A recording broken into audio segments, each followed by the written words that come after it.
आदरणीय अध्यक्ष महोदय,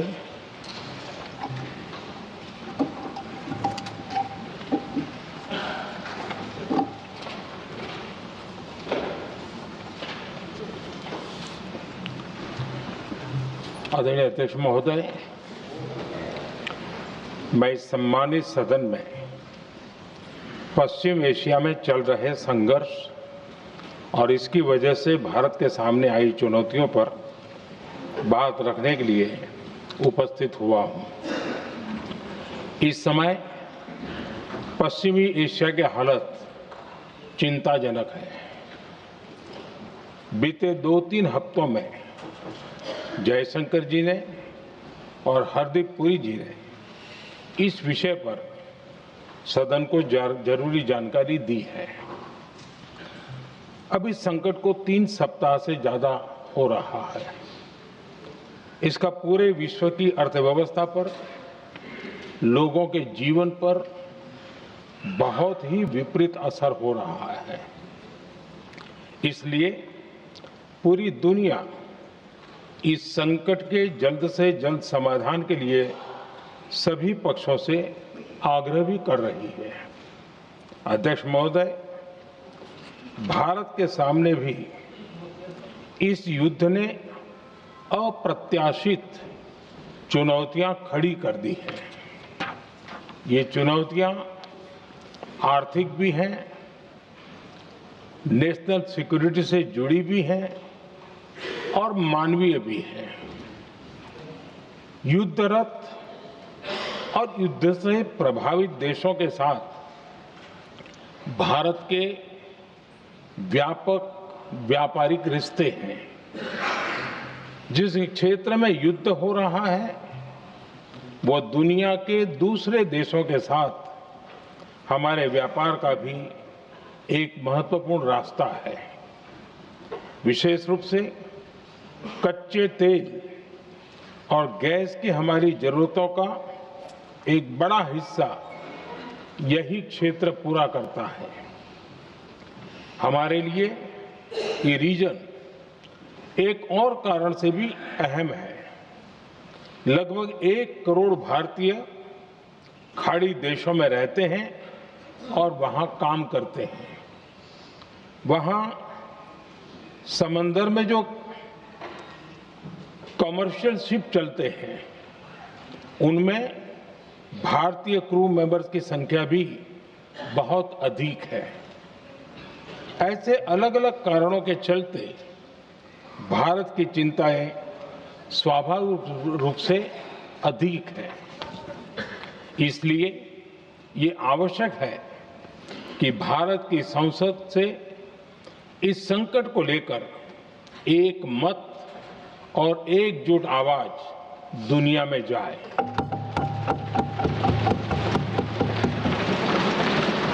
अध्यक्ष जी, जब से ये युद्ध शुरू हुआ है तब से ही प्रभावित देशों में हर भारतीय को जरूरी मदद दी जा रही है। मैंने खुद पश्चिम एशिया के ज्यादातर देशों के राष्ट्राध्यक्षों के साथ 2 राउंड फोन पर बात की है। सभी ने भारतीयों की सुरक्षा का पूरा आश्वासन दिया है। दुर्भाग्य से इस दौरान कुछ लोगों की दुखद मृत्यु हुई है और कुछ घायल हुए हैं। ऐसे मुश्किल हालात में परिवारजनों को आवश्यक मदद दी जा रही है। जो घायल है उनका बेहतर इलाज सुनिश्चित कराया जा रहा है। अध्यक्ष जी, प्रभावित देशों में हमारे जितने भी मिशन हैं वो निरंतर भारतीयों की मदद करने में जुटे हैं। वहां काम करने वाले भारतीय हो या फिर जो टूरिस्ट वहां गए हैं, सभी को हर संभव मदद दी जा रही है। हमारे मिशन नियमित रूप से एडवाइजरी जारी कर रहे हैं। यहां भारत में और अन्य प्रभावित देशों में 24/7 कंट्रोल रूम और आपातकालीन हेल्पलाइन स्थापित की गई है। इनके माध्यम से सभी प्रभावितों को त्वरित जानकारी दी जा रही है। अध्यक्ष जी, संकट की स्थिति में देश विदेश में भारतीयों की सुरक्षा हमारी बहुत बड़ी प्राथमिकता रही है। युद्ध शुरू होने के बाद से लेकर अब तक 3,75,000 से अधिक भारतीय सुरक्षित भारत लौट चुके हैं। ईरान से ही अभी तक लगभग 1,000 भारतीय सुरक्षित वापस लौटे हैं। इनमें 700 से अधिक मेडिकल की पढ़ाई करने वाले युवा हैं। खाड़ी देशों में भारतीय स्कूलों में हजारों विद्यार्थी पढ़ते हैं। सीबीएसई ने ऐसे सभी भारतीय स्कूलों में होने वाली कक्षा 10वीं और 12वीं की निर्धारित परीक्षाओं को रद्द कर दिया है। इन बच्चों की पढ़ाई निर्बाध चलती रहे, इसके लिए सीबीएसई उचित कदम उठा रही है। यानी सरकार संवेदनशील भी है, सतर्क भी है और हर सहायता के लिए तत्पर भी है। माननीय अध्यक्ष जी, भारत में बड़ी मात्रा में कच्चा तेल, गैस और फर्टिलाइजर जैसी अनेक जरूरी चीजें हॉर्मुज स्ट्रेट के रास्ते से आती हैं। युद्ध के बाद से ही हॉर्मुज स्ट्रेट में जहाजों का आना जाना बहुत चुनौतीपूर्ण हो गया है। बावजूद इसके हमारी सरकार का ये प्रयास रहा है कि पेट्रोल, डीजल और गैस की सप्लाई बहुत ज्यादा प्रभावित न हो। देश के सामान्य परिवारों को परेशानी भी कम से कम हो, इस पर हमारा फोकस रहा है। हम सभी जानते हैं, देश अपनी जरूरत की 60% एलपीजी आयात करता है। इसकी सप्लाई में अनिश्चितता के कारण सरकार ने एलपीजी के डोमेस्टिक उपयोग को प्राथमिकता दी है।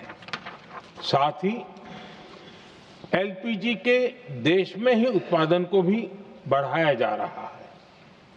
पेट्रोल, डीजल की सप्लाई पूरे देश में सुचारू रूप से होती रहे, इस पर भी लगातार काम किया गया है। अध्यक्ष जी, आज की इन परिस्थितियों में एनर्जी सिक्योरिटी को लेकर बीते एक दशक में उठाए गए कदम और भी प्रासंगिक हो गए हैं। भारत ने बीते 11 वर्षों में अपनी एनर्जी इंपोर्ट का डाइवर्सिफिकेशन किया है। पहले क्रूड ऑयल, एलएनजी, एलपीजी ऐसी एनर्जी जरूरतों के लिए 27 देशों से इंपोर्ट किया जाता था। वहीं आज भारत 41 देशों से एनर्जी इंपोर्ट करता है। अध्यक्ष जी, बीते दशक में भारत ने संकट के ऐसे ही समय के लिए कच्चे तेल के भंडारण को भी प्राथमिकता दी है। आज भारत के पास 53 लाख मीट्रिक टन से अधिक का स्ट्रेटेजिक पेट्रोलियम रिजर्व है और 65 लाख मीट्रिक टन से अधिक के रिजर्व की व्यवस्था पर देश काम कर रहा है। हमारी तेल कंपनियों के पास जो रिजर्व रहता है वो अलग है। बीते 11 वर्षों में हमारी रिफाइनिंग कैपेसिटी में भी उल्लेखनीय वृद्धि हुई है। अध्यक्ष जी, सरकार अलग अलग देशों के सप्लायर्स के साथ भी लगातार संपर्क में है। प्रयास ये है कि जहां से संभव हो वहां से तेल और गैस की सप्लाई होती रहे। भारत सरकार गल्फ और आसपास के शिपिंग रूट्स पर निरंतर नजर बनाए हुए है। हमारा प्रयास है कि तेल हो, गैस हो, फर्टिलाइजर हो, ऐसे हर जरूरी सामान से जुड़े जहाज भारत तक सुरक्षित पहुंचे। हम अपने सभी वैश्विक सहयोगियों के साथ निरंतर संवाद कर रहे हैं ताकि हमारे मैरीटाइम कॉरिडोर सुरक्षित रहे। ऐसे प्रयासों के कारण बीते दिनों हॉर्मुज स्ट्रेट में फंसे हमारे कई जहाज भारत आए भी हैं। अध्यक्ष जी, संकट के इस समय में देश की एक और तैयारी भी बहुत काम आ रही है। पिछले 10-11 साल में इथेनॉल के उत्पादन और उसकी ब्लेंडिंग पर अभूतपूर्व काम हुआ है। एक दशक पहले तक देश में सिर्फ 1-1.5% इथेनॉल ब्लेंडिंग कैपेसिटी थी। आज हम पेट्रोल में 20% इथेनॉल ब्लेंडिंग के करीब पहुंच रहे हैं। इसके कारण प्रति वर्ष करीब 4.5 करोड़ बैरल कम ऑयल इंपोर्ट करना पड़ रहा है। ऐसे ही रेलवे के बिजलीकरण से भी बहुत बड़ा फायदा हो रहा है। अगर रेलवे का इतना बिजलीकरण न होता तो हर साल करीब 180 करोड़ लीटर डीजल अतिरिक्त लगता। ऐसे ही हमने मेट्रो का नेटवर्क बढ़ाया है। 2014 में जहां देश में मेट्रो नेटवर्क 250 किलोमीटर से भी कम था, आज ये बढ़कर करीब 1100 किलोमीटर हो गया है। हमने इलेक्ट्रिक मोबिलिटी पर बहुत अधिक बल दिया। केंद्र सरकार ने राज्यों को 15,000 इलेक्ट्रिक बसें चलाने के लिए दी है। आज जिस स्केल पर वैकल्पिक ईंधन पर काम हो रहा है, उससे भारत का भविष्य और सुरक्षित होगा।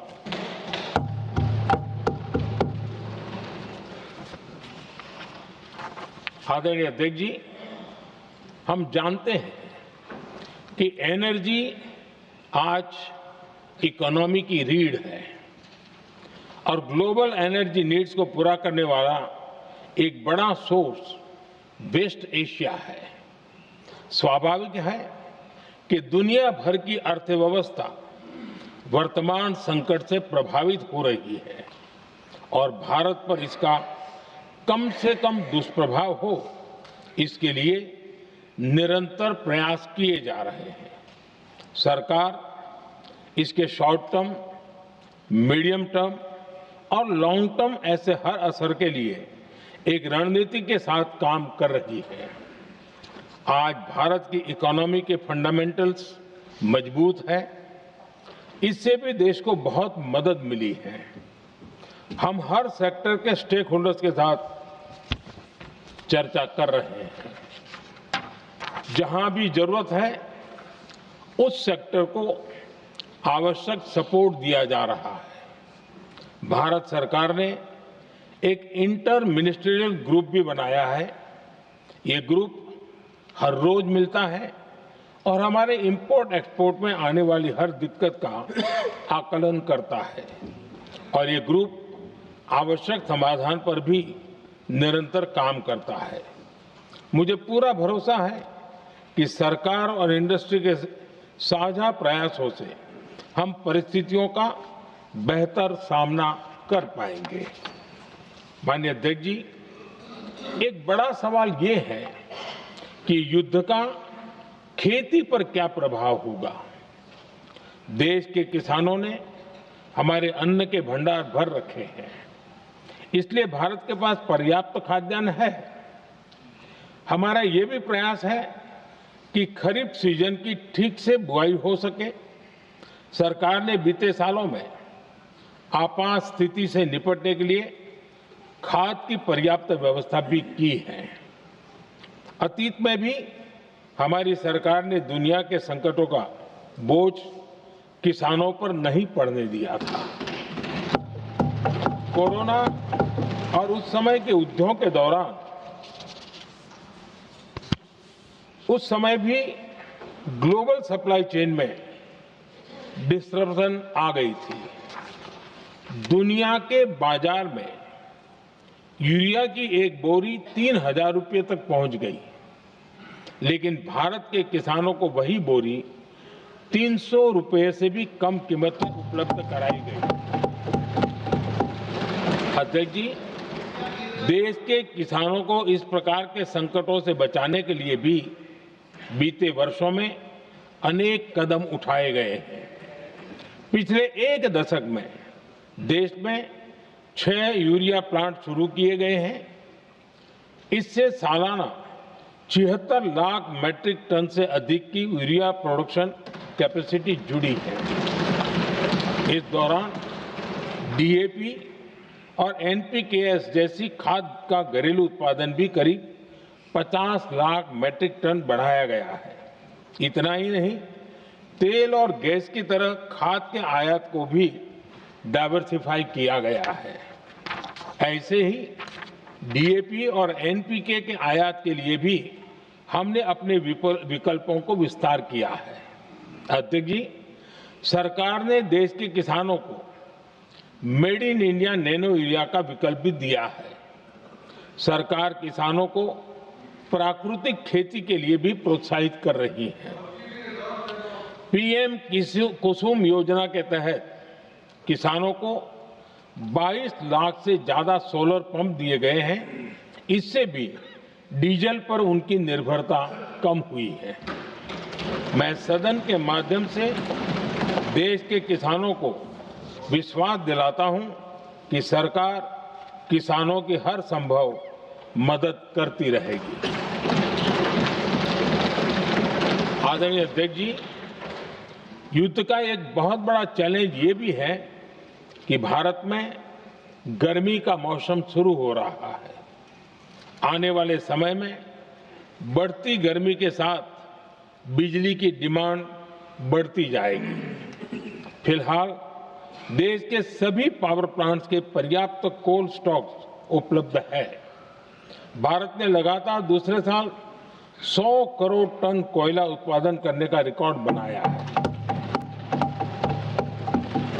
पावर जनरेशन से लेकर पावर सप्लाई तक के हमारे सभी सिस्टम की निरंतर मॉनिटरिंग भी की जा रही है और सरकार की तैयारियां उसको रिन्यूएबल एनर्जी से भी मदद मिली है।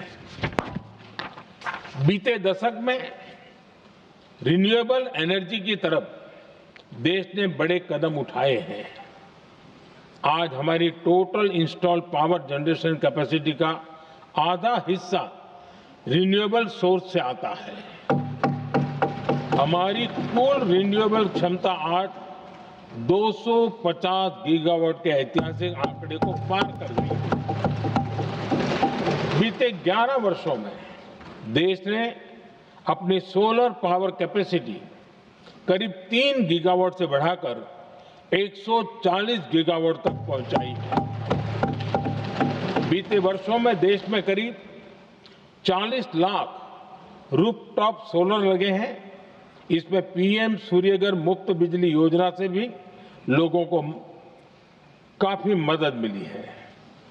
गोवर्धन योजना के तहत देश में आज 200 कॉम्प्रेस्ड बायोगैस प्लांट भी काम करना शुरू कर चुके हैं।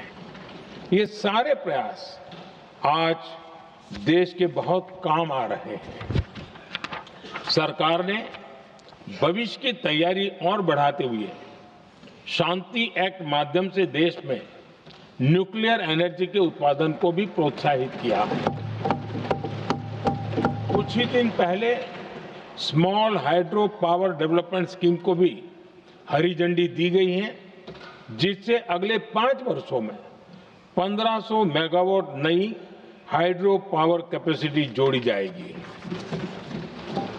आदरणीय अध्यक्ष जी, जहां तक डिप्लोमेसी की बात है, भारत की भूमिका स्पष्ट है। शुरुआत से ही हमने इस संघर्ष को लेकर अपनी गहरी चिंता व्यक्त की है। मैंने स्वयं भी पश्चिम एशिया की सभी संबंधित नेताओं से बातचीत की है। मैंने सभी से तनाव को कम करने और इस संघर्ष को खत्म करने का आग्रह किया है। भारत ने नागरिकों, एनर्जी और ट्रांसपोर्ट से जुड़े इंफ्रास्ट्रक्चर पर हमलों का विरोध किया है। कमर्शियल जहाजों पर हमला और हॉर्मुज स्ट्रेट जैसे अंतर्राष्ट्रीय जलमार्ग में रुकावट अस्वीकार्य है। भारत डिप्लोमेसी के जरिए युद्ध के इस माहौल में भी भारतीय जहाजों के सुरक्षित आवागमन के लिए निरंतर प्रयास कर रहा है। अध्यक्ष महोदय, भारत हमेशा से ही मानवता के हित में और शांति के पक्ष में अपनी आवाज उठाता रहा है। मैं फिर कहूंगा कि बातचीत और कूटनीति ही इस समस्या का समाधान है। हमारे हर प्रयास तनाव को कम करने, इस संघर्ष को समाप्त करने के लिए है। इस युद्ध में किसी के भी जीवन पर संकट मानवता के हित में नहीं है। इसलिए भारत का प्रयास सभी पक्षों को जल्द से जल्द शांतिपूर्ण समाधान के लिए प्रोत्साहित करने का है। अध्यक्ष जी, जब ऐसे संकट आते हैं तो कुछ तत्व इसका गलत फायदा उठाने की कोशिश भी करते हैं। इसलिए कानून व्यवस्था सुनिश्चित करने वाली सभी एजेंसियों को अलर्ट पर रखा गया है। कोस्टल सिक्योरिटी हो, बॉर्डर सिक्योरिटी हो, साइबर सिक्योरिटी हो, स्ट्रेटेजिक इंस्टॉलेशंस हो, सबकी सुरक्षा को और मजबूत किया जा रहा है। अध्यक्ष जी, इस युद्ध के कारण दुनिया में जो कठिन हालात बने हैं, उनका प्रभाव लंबे समय तक बने रहने की आशंका है। इसलिए हमें तैयार रहना होगा, हमें एकजुट रहना होगा।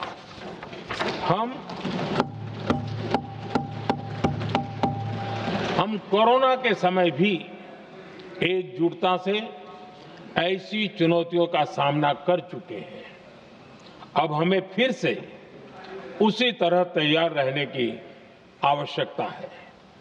धीरज के साथ, संयम के साथ, शांत मन से हमें हर चुनौती का मुकाबला करना है और यही हमारी पहचान है, यही हमारी ताकत है।